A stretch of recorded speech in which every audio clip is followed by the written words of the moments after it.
దళితులు కుతకుత, బడుగులు సలసల, కాంగ్రెస్ గడబిడ, ఇట్లా ఉన్నది రాష్ట్రంలో పాలన. సంకుల సమరంలో చిక్కుకున్న రేవంత్ సర్కార్ ఎవరిని సంతృప్తిపరచని కులగణన, వర్గీకరణ, అధిష్టానం తీవ్ర ఆగ్రహం, ముఖ్యులకు ఢిల్లీ పిలుపు.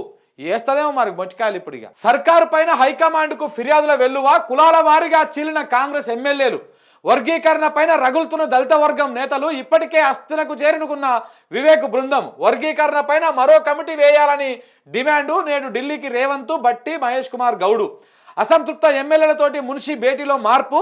ఉదయం 11 గంటలకు సిఎల్పి సమావేశము. ఒక్కసారిగా హీటెక్కినటువంటి కాంగ్రెస్ రాజకీయాలు. ఏం చేస్తున్నారు? సిఎల్పి పెట్టి సిఎల్పి మార్చేస్తురా? సిఎల్పి లీడర్ని మారుస్తురా? మార్చురి కొత్తగా ఉంటుంది జరా. ఈయన ఈ సంవత్సర కాలం పాటు ఎలగబెట్టింది చూస్తాం మనము.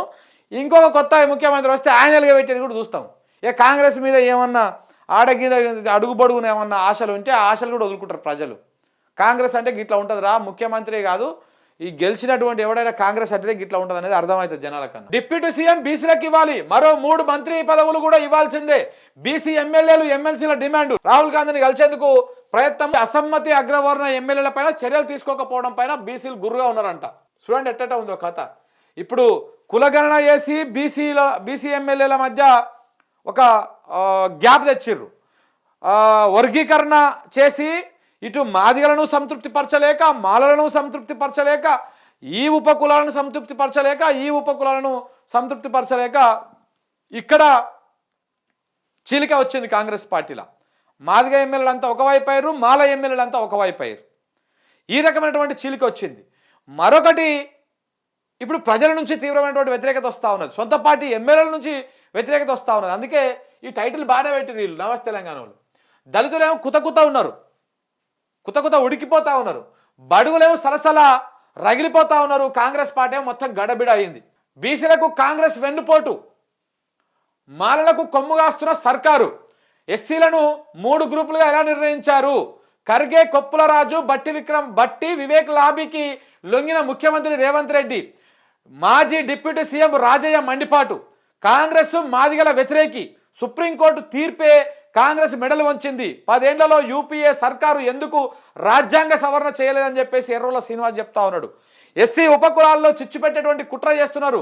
ఎదిగిన కులాలకే రేవంత్ సర్కారు చర్యలతో న్యాయం జరిగిందని చెప్పేసి గోల బాలరాజు చెప్తా ఉన్నాడు. ఇది దళితులకు సంబంధించింది. ఇక్కడ కూడా చూడండి, ఇగో వర్గీకరణలో మాదిగలకు అన్యాయం జరిగింది. అభివృద్ధి చెందిన ఎస్సీ కులాలకే మళ్ళీ పట్టం కట్టారు. మాదిగలకు 11% రిజర్వేషన్ కల్పించాల్సిందే. రిజర్వేషన్లు తగ్గుతాయని సీఎంకు ముందే తెలుసు. మంత్రి దామోదర్ రాజనరసింహను బర్తరఫ్ చేయాలి. మాదిగల ప్రయోజనాలు దెబ్బతీసేందుకు వివేక్ కుట్ర చేస్తా ఉన్నాడు. కాంగ్రెస్ ప్రభుత్వం పైన మందకృష్ణ మాదిగ తీవ్ర ఆగ్రహం వ్యక్తం చేసిండు. ఒకవైపు ఎస్సీ కులాలని డిసప్పాయింట్లో పెట్టిండు, వాళ్ళని మోసం చేసే ప్రయత్నం. ఇటు బీసీలను ఇప్పుడు ఎస్సీలను మోసం చేసి మరి రేవంత్ రెడ్డి ఎవరికి న్యాయం చేస్తున్నాడు? వర్గీకరణతోటి ఇక్కడ ఎస్సీలు 2గా చీలిపోయారు, ఎమ్మెల్యేలు కానీ ప్రజలు కానీ. ఇప్పుడు ఈ కులగణన పేరుతోటి బీసీలు 2-3గా చీలిపోయారు. ఇది కూడా ప్రయత్నం ఆగమాగం అయింది. మరి ఇప్పుడు ఎవరికి న్యాయం చేస్తున్నట్టు? కేవలము ఓసీలకు, అంటే రెడ్లకు మాత్రమే నువ్వు న్యాయం చేస్తా ఉన్నావు, రెడ్ల కోసం మాత్రమే పరిపాలన చేస్తా ఉన్నావు అన్నటువంటి అనుమానం కూడా సహజంగానే వస్తుంది. ఇటు మెజారిటీగా బేసిక్గా 60% పైన ఉన్నటువంటి బీసీ కులాలను 46%గా తగ్గించేసి వీళ్ళ ప్రాబల్యం ఏమి లేదు, ఈ బీసీ కులాలలో కూడా సపరేట్గా యాదవ, ముదిరాజు వీళ్ళని పెట్టుకుంటే మా రెడ్లు కూడా అంతే ఉన్నారు అని చెప్పించడం కోసం మాత్రమే. అంటే ఇప్పుడు రెడ్లని ఓసీలను కలిపేసి 15%గా చూపించారు.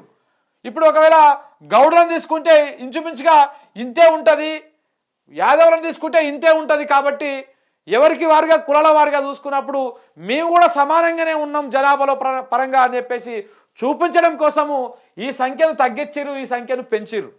అందుకే కులగణన పేరుతోటి బీసీ ఎమ్మెల్యేలు కూడా చీలిపోయినటువంటి పరిస్థితి కనబడతా ఉంది.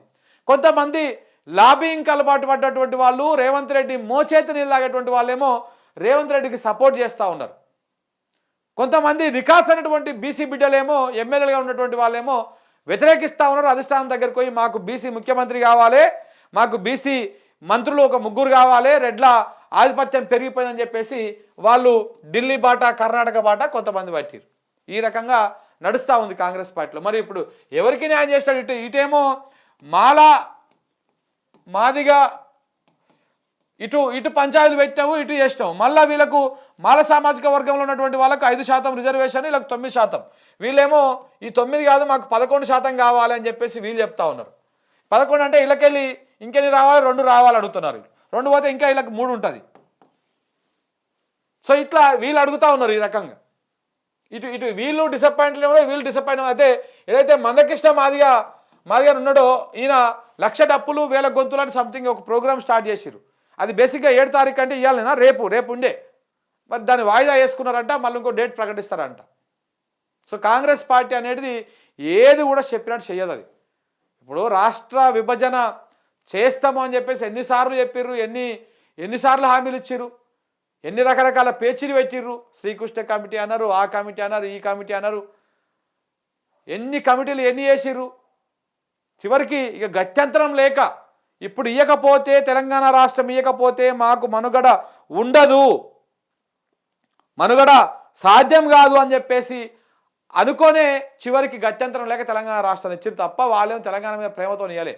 సేమ్ అంతే ఇప్పుడు ఎస్సీ వర్గీకరణ కూడా ఇప్పుడు చేయకపోతే మెజారిటీగా ఉన్నటువంటి ఎస్సీల్లో మెజారిటీగా ఉన్నటువంటి మాదిగా ఉపకులాలు మాకు ఓటు అయ్యవు, మా వెనకాల ఉండవు, కాబట్టి మేము చేద్దామనేటువంటి ఆ ఓట్ల కోసం తప్ప ఈ నిజంగానే మరి ఉన్నటువంటి 15%లో మొత్తం రిజర్వేషన్లు అన్నీ ఒకటే సామాజిక వర్గం వాళ్ళు తింటారు. నిజంగానే వీళ్ళకి అన్యాయం జరుగుతుంది మాదిగా ఉపకులాలకు.